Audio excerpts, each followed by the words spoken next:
Ladies and gentlemen, we have a distinct pleasure this evening, or afternoon, of having with us I feel one of the most exciting and interesting scholars that we have available to us.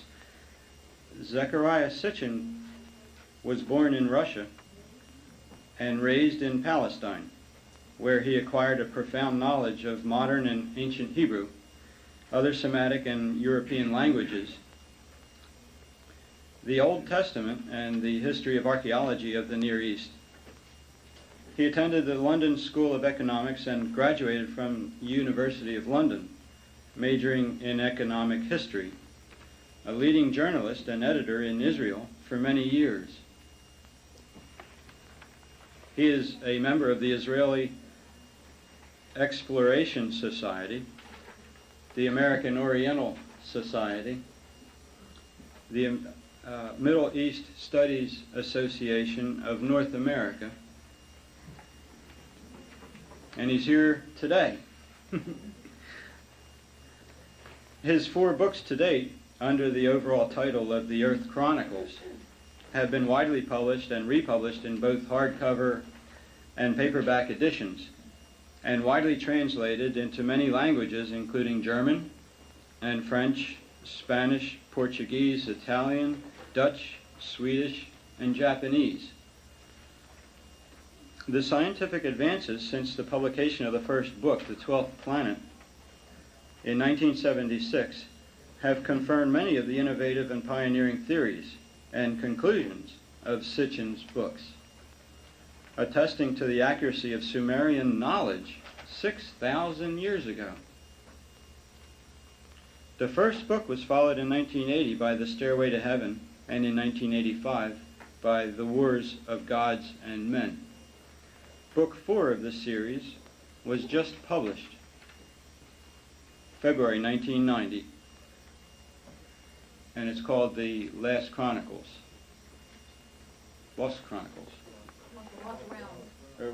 Lost Realms, I'm sorry. Encompassing the ancient events and civilizations of the Americas. I'd like to welcome Zecharia Sitchin.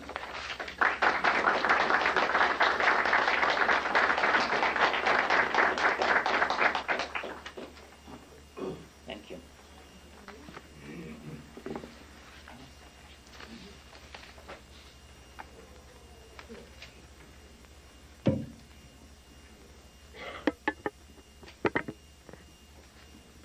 Speak a little louder than if we can't hear you. Okay, good afternoon. Just let me hold up the 4 books to convince you that I deal with facts and not with fiction. There are 4 books.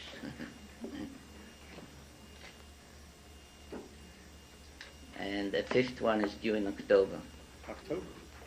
It will be titled Genesis Revisited, and it will deal with the scientific advances in the 14 years since the first book was published, and show how modern science corroborates ancient knowledge.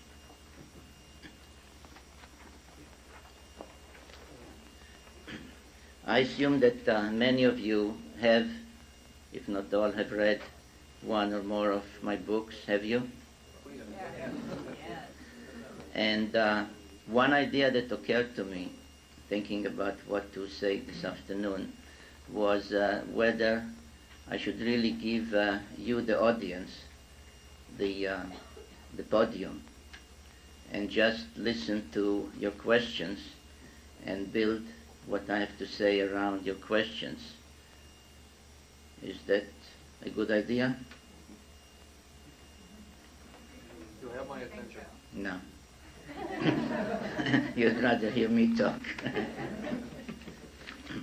Well, I assume, having said hello or been approached by some of you since I've arrived here, I assume that each one of you had some point in his life, his or her life, where an event or a thought or an occurrence or hearing something or seeing something made you interested in the general or overall subject of this conference, whether we call it UFOs or extraterrestrials or ancient astronauts or other phenomena. And I thought that I should tell you how I became interested and involved in the subject, which launched me on writing the 4 books to date and coming and talking to you. And it goes back to my school days. I was born, as you heard, in Russia, but I grew up in what was then Palestine, and was privileged to study, to learn the Bible, the Old Testament, in its original language, Hebrew.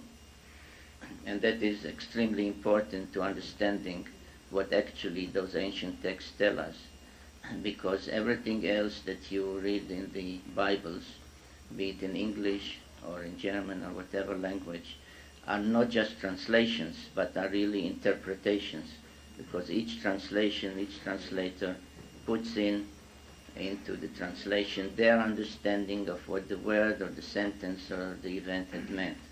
And as a matter of fact, if you compare, even in English, various editions of the Bible, you will see that in many respects they don't agree with each other.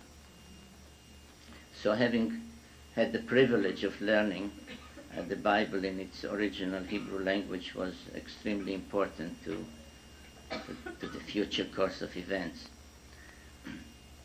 Now, we began with the book of Genesis and reached chapter 6. I don't recall how old I was then, but maybe 8 or 9 years old. And we reached the story of the deluge, the great flood, and the story of Noah and the flood and what happened is preceded in the chapter of Genesis with several very enigmatic verses that somehow don't belong to the rest of the story of Noah and the ark, and that are evidently some kind of remnant from some longer story or another chapter that was lost or omitted somewhere and so on.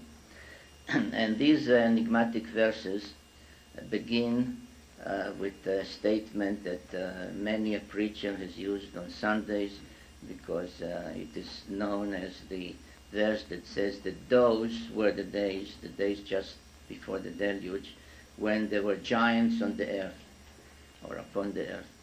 And they married the daughters of men and had children by them and so on.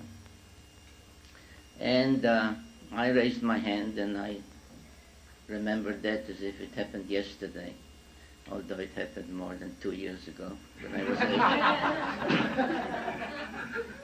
8. And I said, excuse me, teacher, but why do you say giants when the word, the Hebrew word, is Nephilim, which literally means those who had come down from heaven to earth?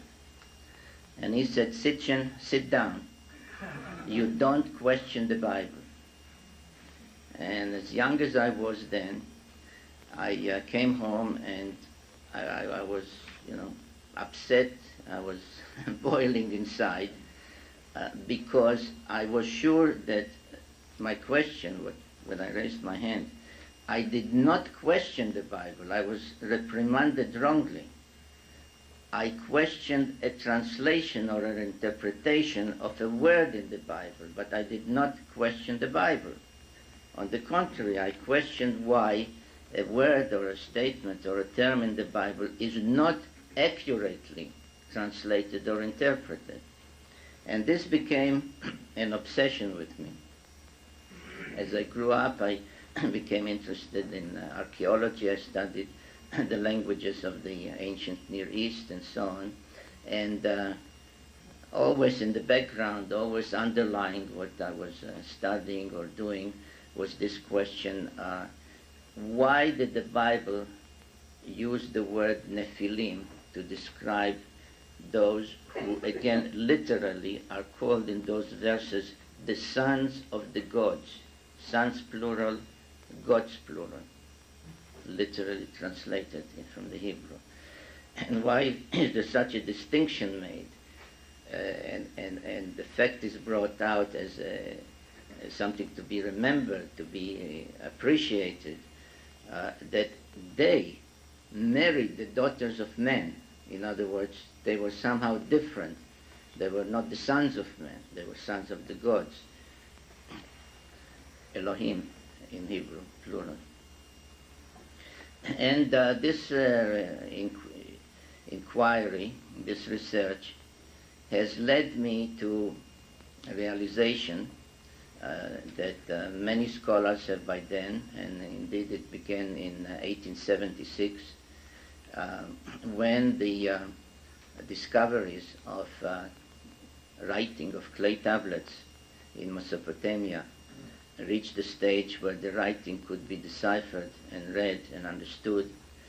It dawned on the scholars more than a century ago that the biblical tales of Genesis, of the creation of what is called the heaven and the earth, of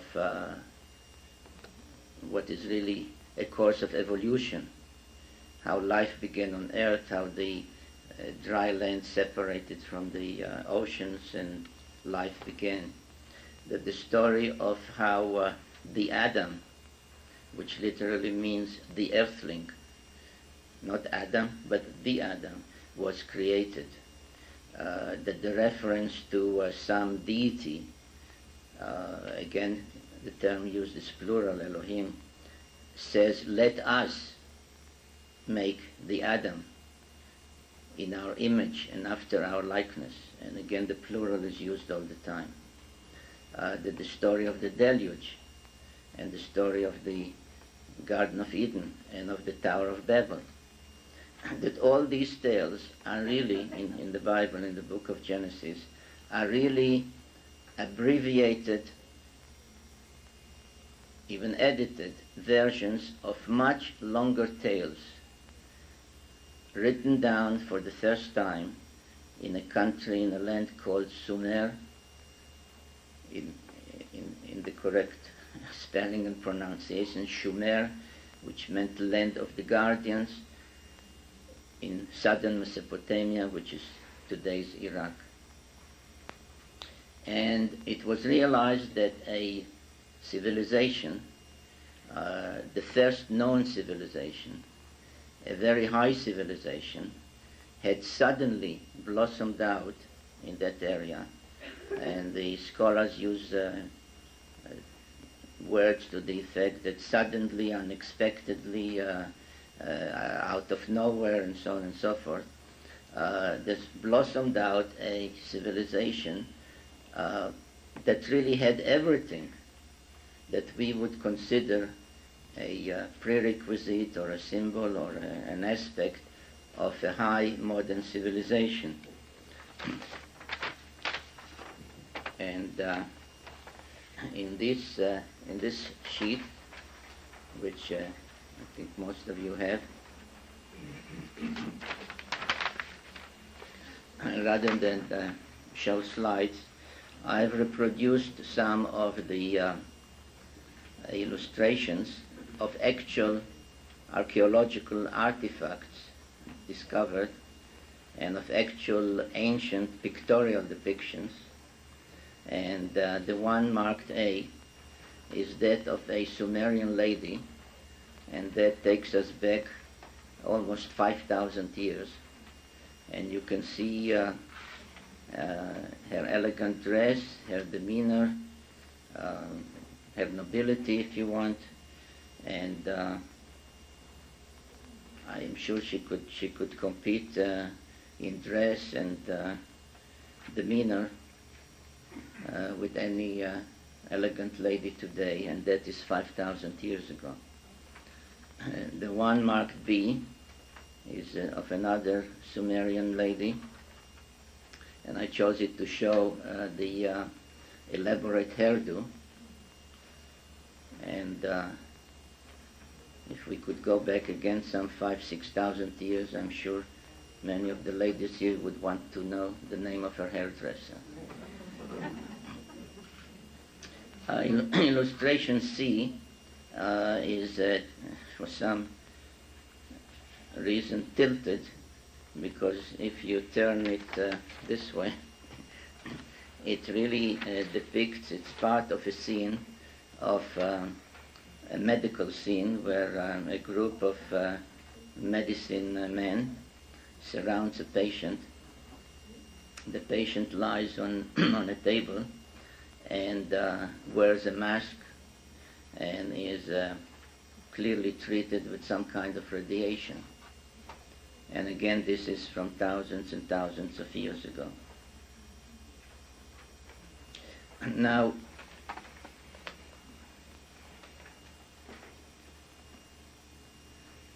the Sumerians can be credited with virtually every first in human civilization that we can think of, whether it's the use of the wheel, whether it's high-rise construction, whether it's the use of the brick, whether it's metallurgy, whether it's knowledge of chemistry, medicine we have covered, whether it's the concept of laws, the concept of courts, of justices, even of juries, the concept of a king, of a parliament, or an advisory council.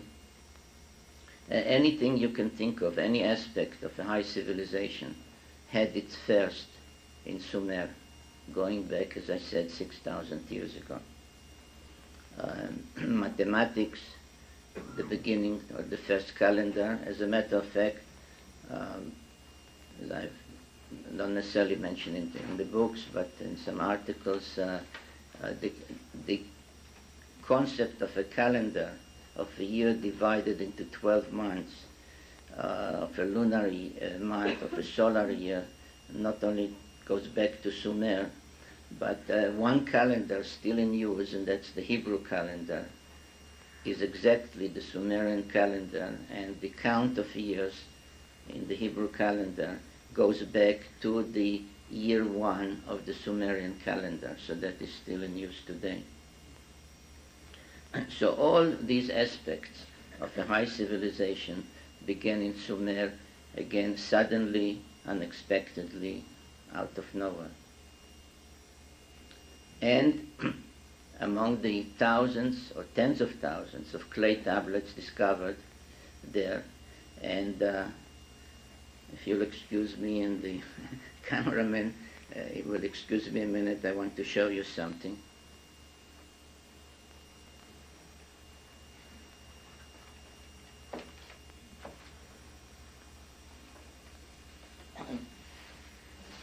Many who have read the books or who heard me talk or read other books heard about clay tablets, but I wonder how many of you have actually seen one.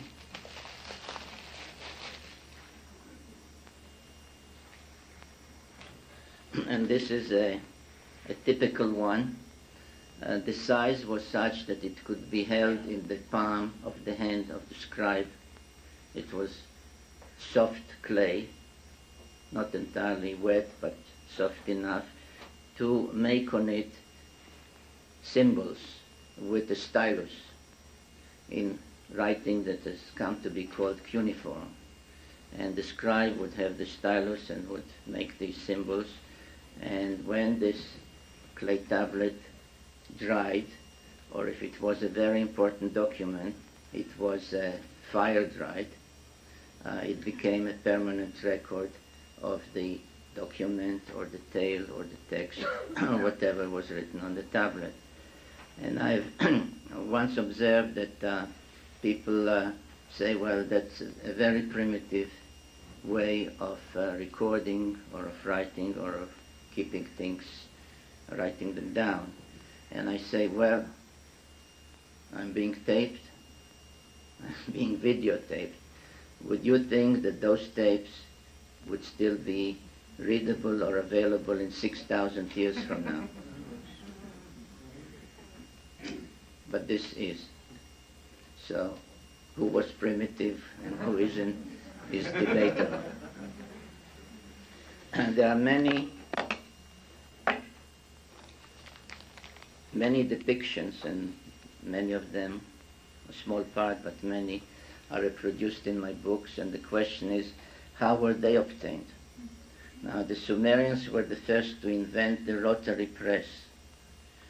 They took a stone, a very hard stone, mostly a semi-precious stone, and engraved on it what they wanted to depict in reverse, as a negative.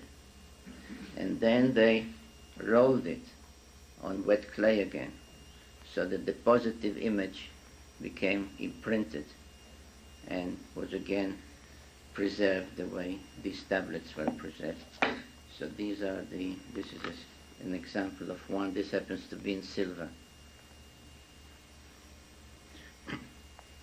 So they had nothing that we didn't have, in a way. Now, one of the most amazing aspects of Sumerian civilization was their knowledge of astronomy. Indeed, every aspect of modern astronomy, the basis of modern astronomy, which is the concept of a celestial sphere surrounding the Earth, of a circle with 360 degrees, of a zenith, of a horizon, anything you can think of, including, of course, the division of the heavens into 12 houses of the zodiac, though most people, if asked, I'm sure, would say the Greeks began it. Not so. The Sumerians did about 3,000 years before the Greeks.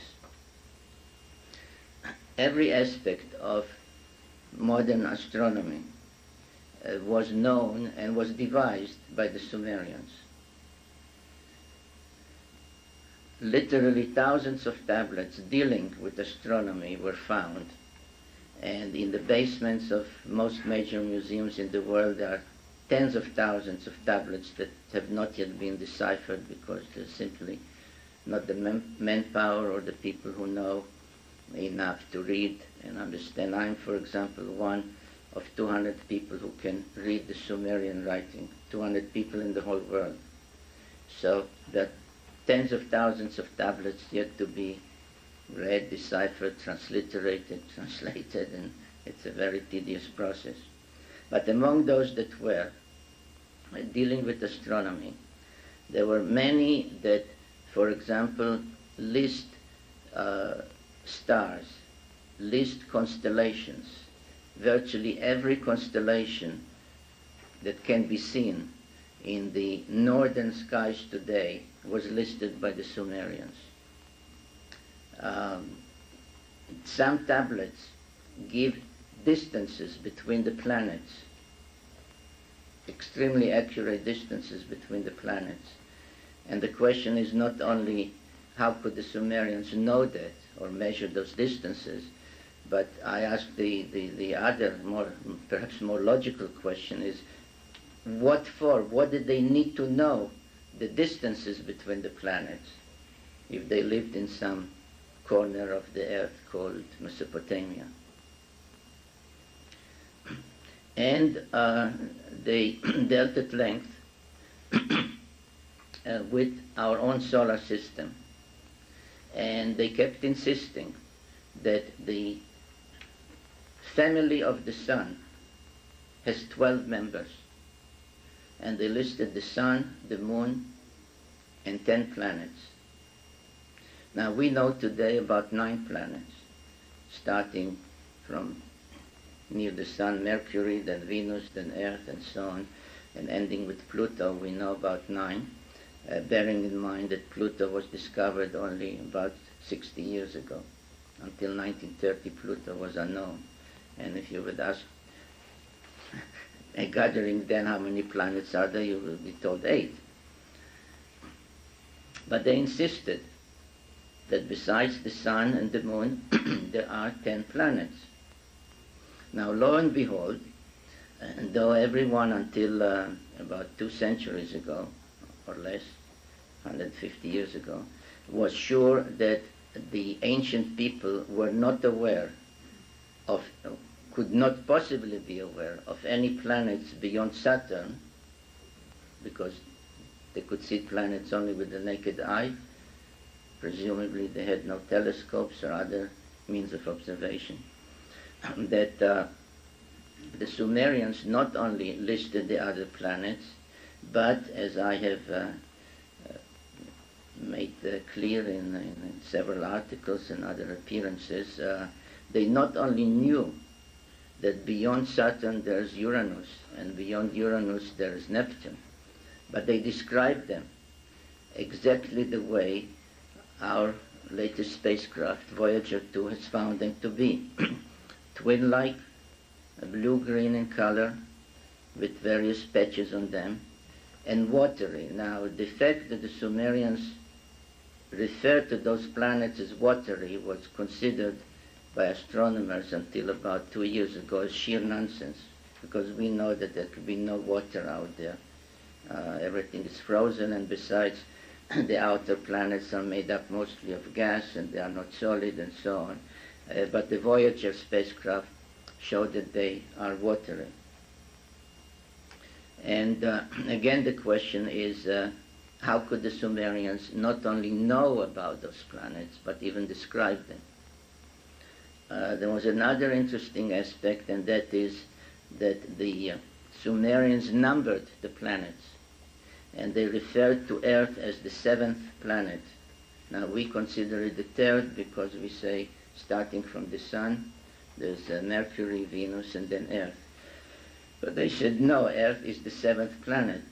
And thinking about that fact too, it occurred to me that only somebody who is coming from the outside in would call Earth the 7th planet, because Pluto would be planet 1 and so on. Mars would be the 6th and Earth would be the 7th. And then it turned out that the Sumerians said there's this planet and that planet and so on. And there's one more planet, the 12th member of the solar system, which they called Nibiru, meaning planet of the crossing, and its symbol was the cross. So even the symbol of the cross is not a invention from 2,000 years ago, but from 6,000 years ago. And they said that that planet, Nibiru, originally did not belong to the solar system, that it was an invader who was coming from outer space, was pulled into our system by the gravitational pull of the outer planets as it passed by them, ended up colliding with a very ancient planet which they call Tiamat, split Tiamat in two. One half of it was smashed into pieces, which, as I've later shown, I think convincingly, became the asteroid belt and the comets. And one part, which remained intact, half a planet, was shunted into a new orbit and became Earth, pulling with it to the new location in the heavens, the chief satellite or chief moon of Tiamat, which became our moon. It was about to become a planet in its own right when these events occurred, and therefore the Sumerians still considered it a member of the 12-member family. And the question was then, which of our known planets is Nibiru? Scholars who have come up and read and deciphered and explained those ancient astronomical texts, and I must say that they were scholarly geniuses, because they combined both outstanding knowledge of astronomy with knowledge of Sumerian and other ancient languages, and the ability to read and understand those ancient tablets. Some said, well, the way it's described, its location in the skies, when it's seen from Earth, it must be Jupiter.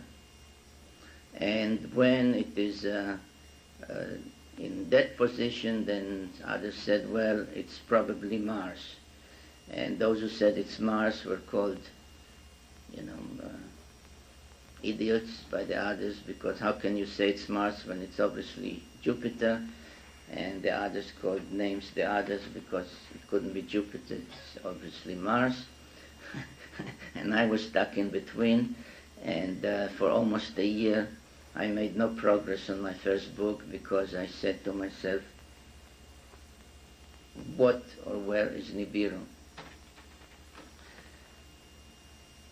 And then I must tell you, since I think this audience will appreciate it, one evening, very frustrated, I went to sleep, and I said out loud to whoever, and I said, Nephilim, those were the guys on account of whom I was reprimanded at school. I say, if you exist, please tell me, what is Nibiru? And I woke up in the middle of the night with the answer.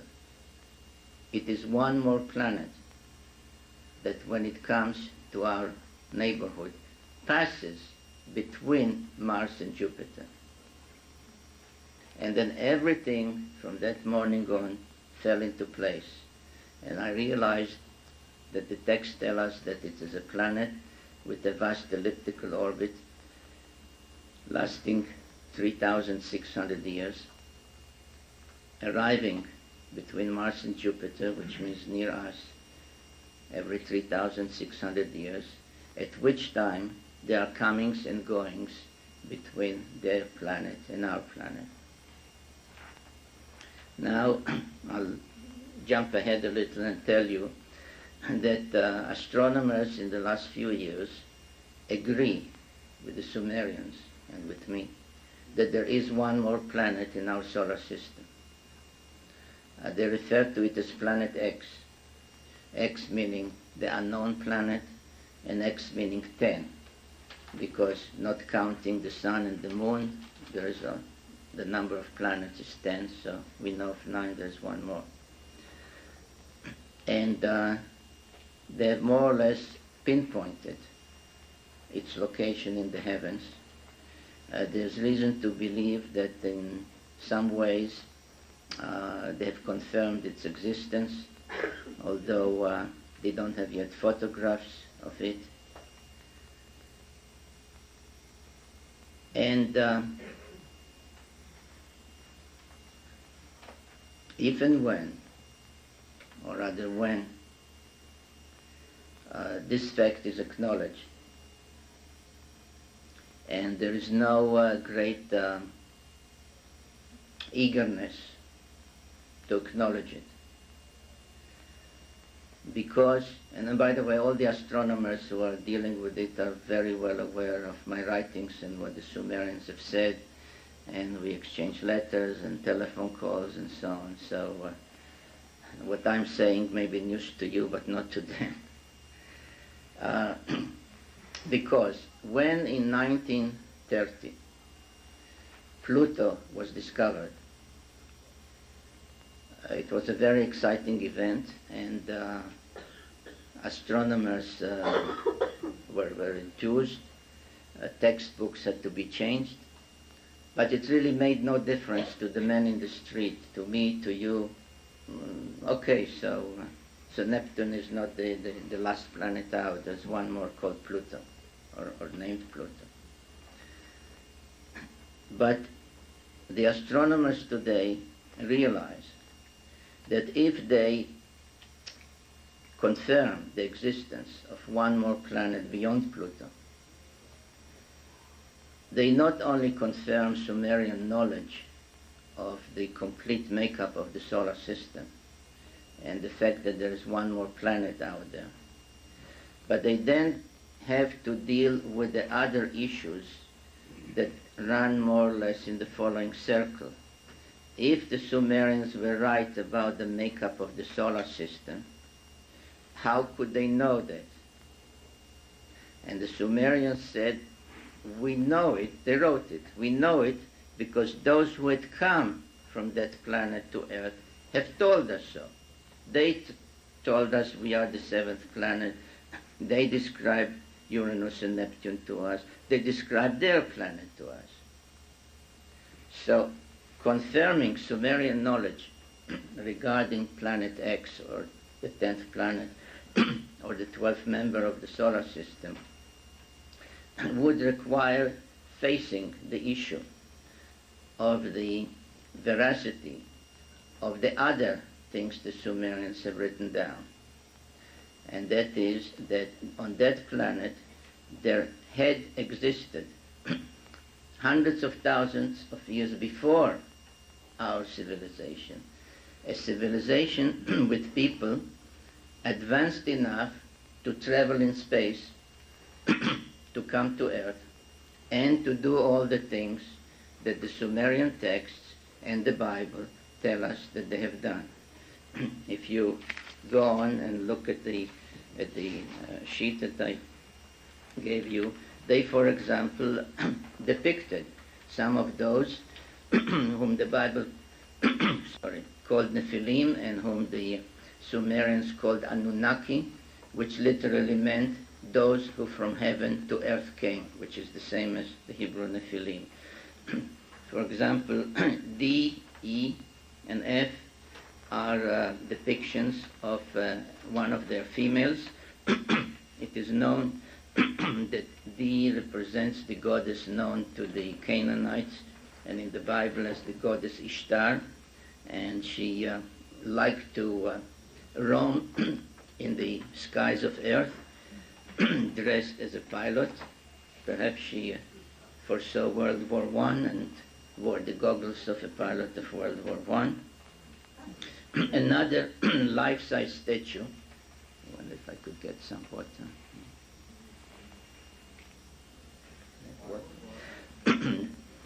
The E and F are a life-size statue found on the Euphrates River in the site called Mari, and you can see that this so-called goddess is wearing a kind of a helmet with earphones and has a hose for perhaps breathing support purposes.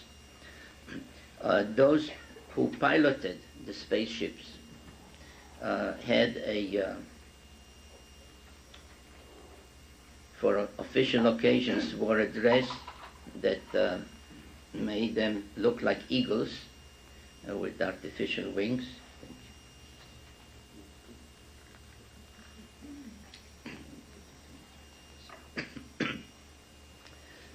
And an interesting thing about it is that I'm sometimes asked, how did they look?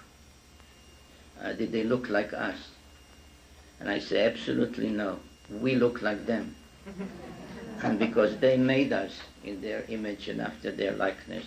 And as you can see, thank you, they really look like us because we look like them.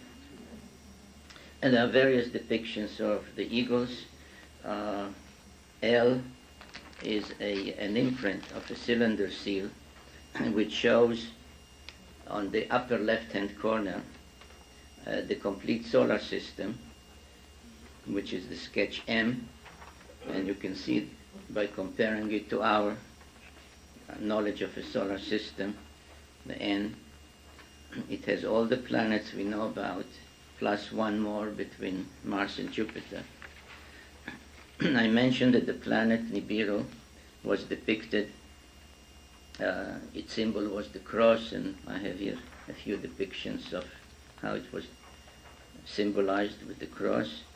And the O is an illustration of its vast elliptical orbit. And I also have here under K, a copy of a depiction from an Egyptian tomb, the tomb of the governor of the Sinai, which shows a spacecraft, a missile, underground, with its module above the ground, where you can see palm trees and giraffes. Now, some of you should have another sheet which out of the goodness of my heart I gave out without keeping a copy for myself.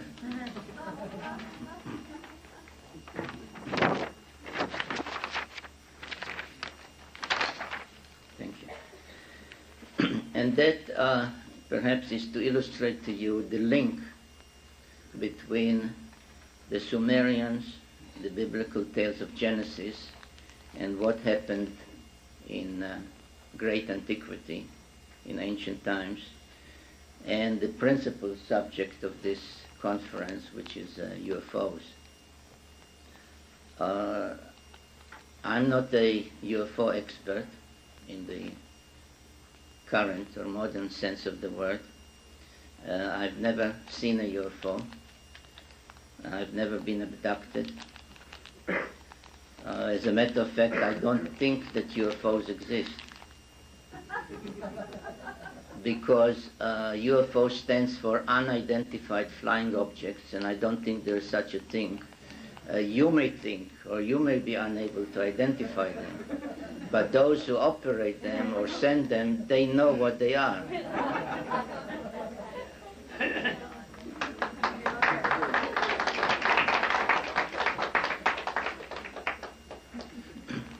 But since I believe in the veracity of the Bible, I always, when asked or when pressed to answer the question, what do I think about UFOs, I say, well, let us imagine that the door there opens and a young man bursts in, and he's very excited, he's short of breath, and he says, just stop all the proceedings, I must tell you something, you wouldn't believe it, but it happened, let me tell you what happened. And he says that he was hiking from Trenton to Philadelphia, and he got tired, it got dark, and he lay down to sleep in the field. And as he was sleeping in the middle of the night, he was suddenly awakened, not by noises, but by very bright lights. And he looked up, and he saw some kind of a flying saucer, let's call it, hovering. The doorway was open. He could see light inside. There were some beings, some men, standing at the doorway. He could see his silhouette. There was a kind of a ladder coming down from the hovering craft, reaching the ground. And there were beings, men, going up and down that ladder. And he was so startled and shocked that he fainted. And when he came to, there was nothing. Did he imagine it? Did he dream it? Now, what would we think? Did he imagine it? Did he dream it? I think that he really saw it. And I therefore believe that he saw a UFO, what we would call a UFO.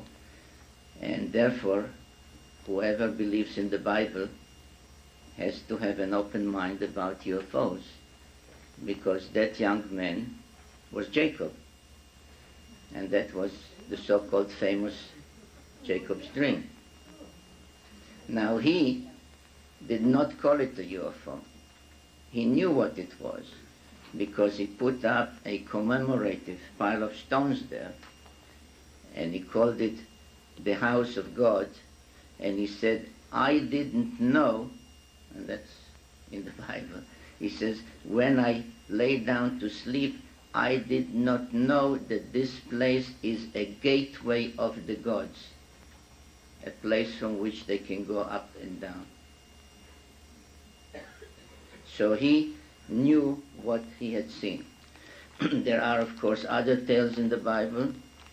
There is the tale about the prophet Elijah, who was taken up to heaven in a fiery chariot.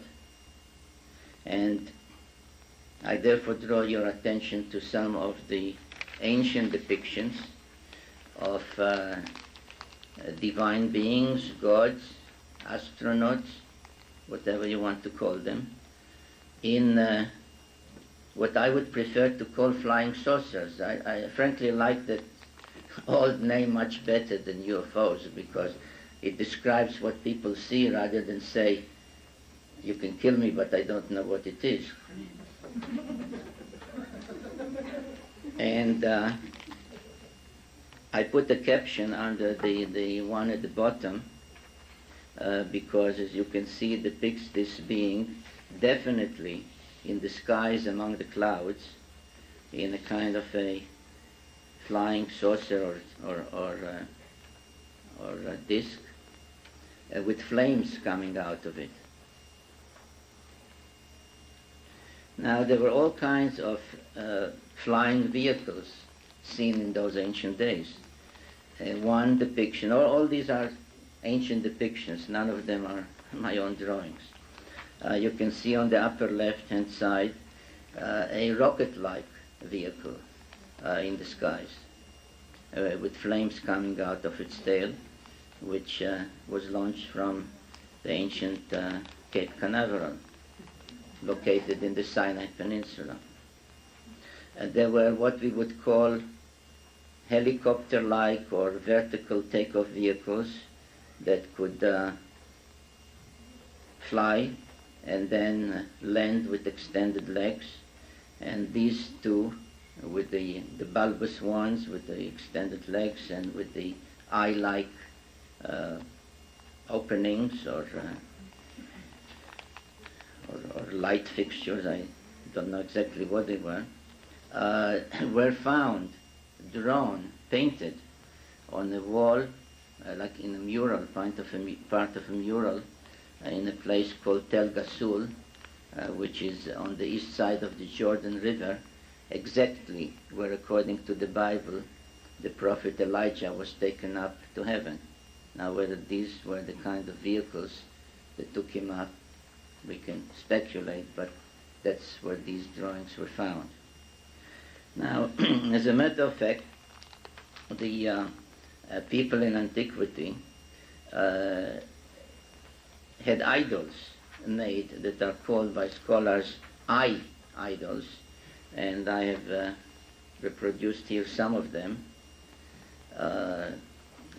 You can see they were all with some kind of a conical shaped head and with very prominent eyes.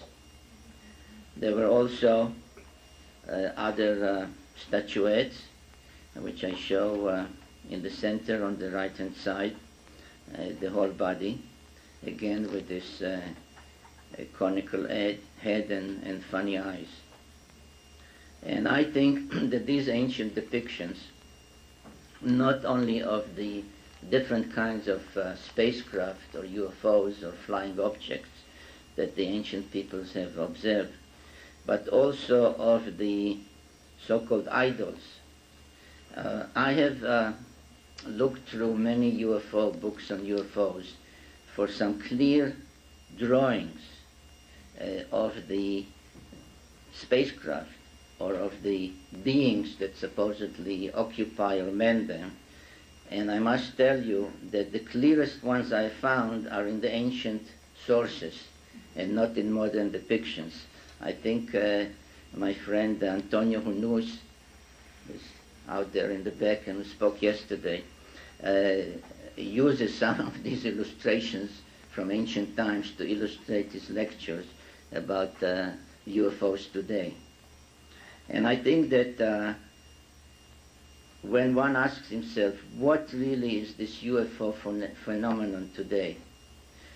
Because the only ones who could be the source of spacecraft from extraterrestrial sources are not beings or astronauts from some star system that is so many light years away from us, and nobody could travel such distances. But are they Nephilim or the Anunnaki from our own solar system on a planet that is well on its way back to us? But as we have seen before, they don't look like that.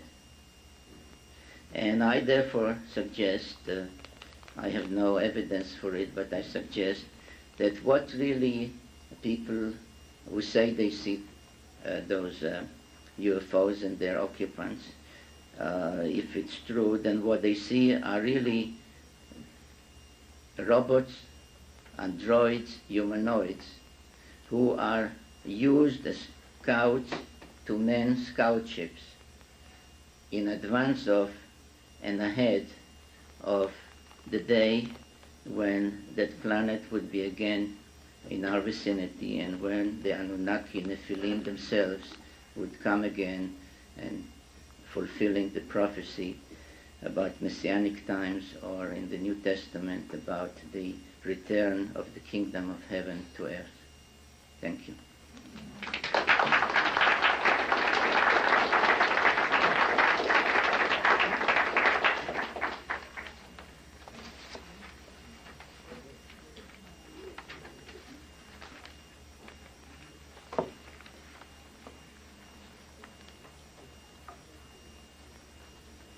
I'm curious with what you've been talking about Genesis and some things in the Bible.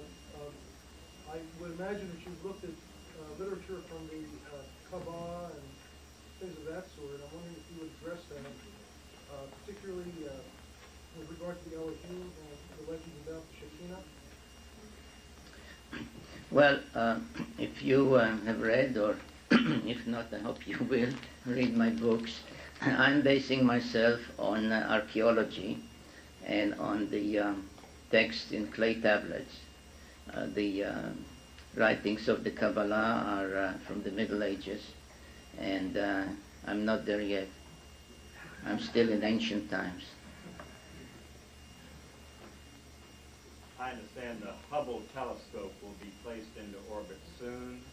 Do you know if there are plans to try and photograph the planet Nibiru with the Hubble telescope, and if the astronomers will be able to get all they learned from that telescope to the American public?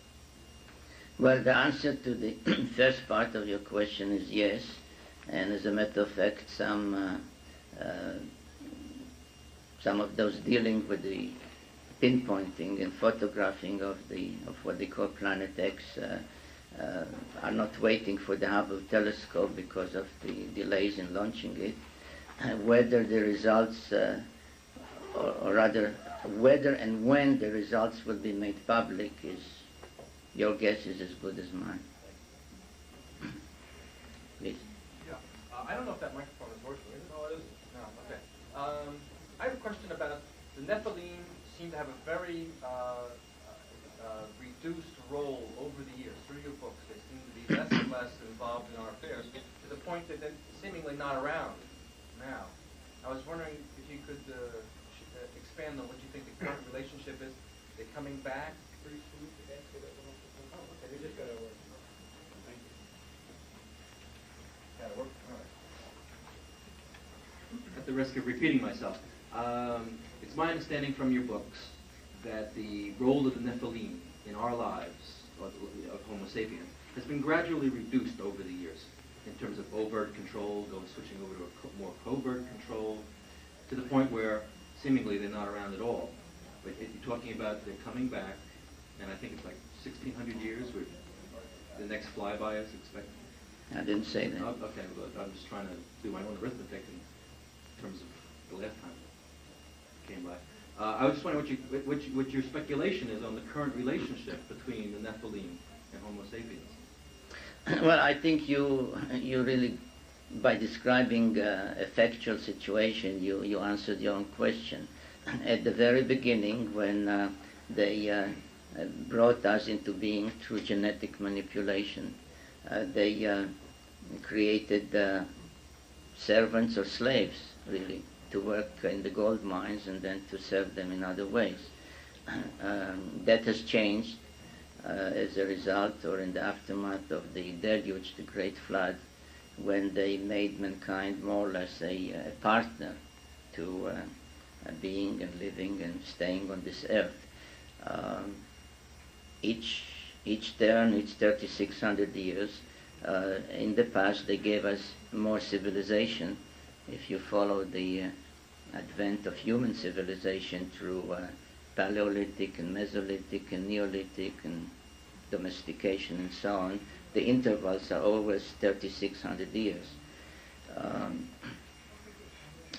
Obviously each time they decided, with the exception of the attempt to wipe us off the face of the earth during the deluge, but after that they decided that we merit more knowledge, more civilization, and in a way to be more on our own. What they did the last time around, whether they left entirely, and whether any of them may have stayed here, or what kind of relationship they established with all of mankind or with some of mankind, are very complex subjects. Not only that they require more study of available documents, but they lead to very serious theological and other problems, and therefore I have left the discussion of what I think happened and what will happen to the last book in the series, because it is then that I will be stoned, not from drinking, but stoned. So, When can we expect that book? well, when do you think I'll be stoned? It'll come. Yeah, thank you. But it's a very, very thorough question.